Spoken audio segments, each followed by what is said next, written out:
Sahabat setia Gowor yang dikasih Tuhan, Shalom. Hari ini adalah Rabu 26 Agustus 2026. Kita akan bersama-sama merenungkan firman Tuhan yang diambil dari Injil Matius 23 ayat 27 sampai dengan 32. Kita siapkan hati kita. Haleluya, haleluya, haleluya.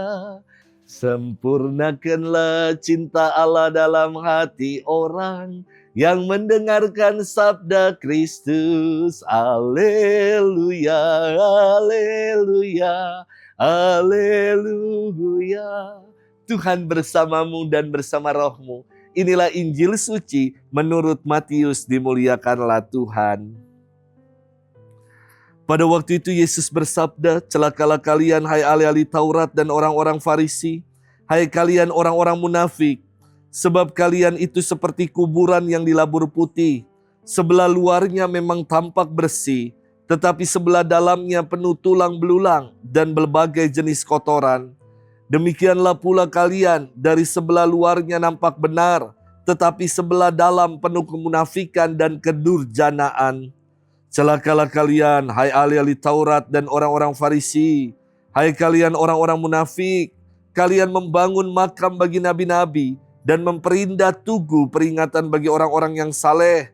Dan sementara itu kalian berkata, seandainya kami hidup pada zaman nenek moyang kita, tentulah kami tidak ikut membunuh para nabi. Tetapi dengan demikian kalian bersaksi melawan dirimu sendiri, bahwa kalian keturunan pembunuh nabi-nabi itu. Jadi, penuhilah takaran para leluhurmu. Demikianlah sabda Tuhan, terpujilah Kristus. Sahabat setia Gowor yang dikasih Tuhan, Shalom. Suatu kali saya menjumpai aktivis gereja yang datang ikut misa selepas dia dari pergi ke salon. Karena rencananya dari selepas misa di gereja, ia akan ikut resepsi di Peak Avenue, mall dekat gereja ini. Sekalian jadinya. Namun saya melihat perbedaan yang sangat esensial, yang sangat mendalam. Biasanya aktivis ini kalau ke gereja rambutnya lurus, kini rambutnya mumbul dengan stylish, ada yang kriwil-kriwil. Saya juga menyaksikan alisnya tebal dan kini wajahnya menjadi glowing. Sehingga saya kira kalau ada lalat nempel, mungkin bisa terpleset, tergelincir, saking glowing dan licinnya. Namun, saya bermenung ya, antara yang biasa saya lihat, antara yang nyata, dan kalau yang sudah dandan mau ke pesta, kok nampak berbeda.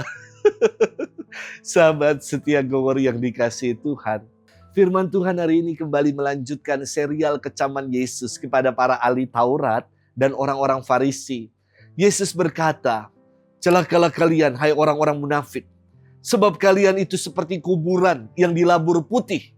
Sebelah luarnya tampak bersih, tetapi dalamnya dipenuhi tulang belulang dan berbagai jenis kotoran. Orang munafik adalah mereka yang menjadikan agama dan iman hanya sebatas kosmetika, untuk mempercantik, untuk memperindah saja.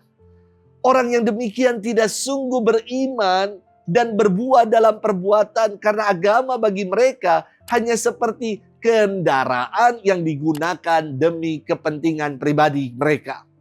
Inilah yang membuat Yesus geram dan mengecam para ahli Taurat dan orang-orang Farisi habis-habisan.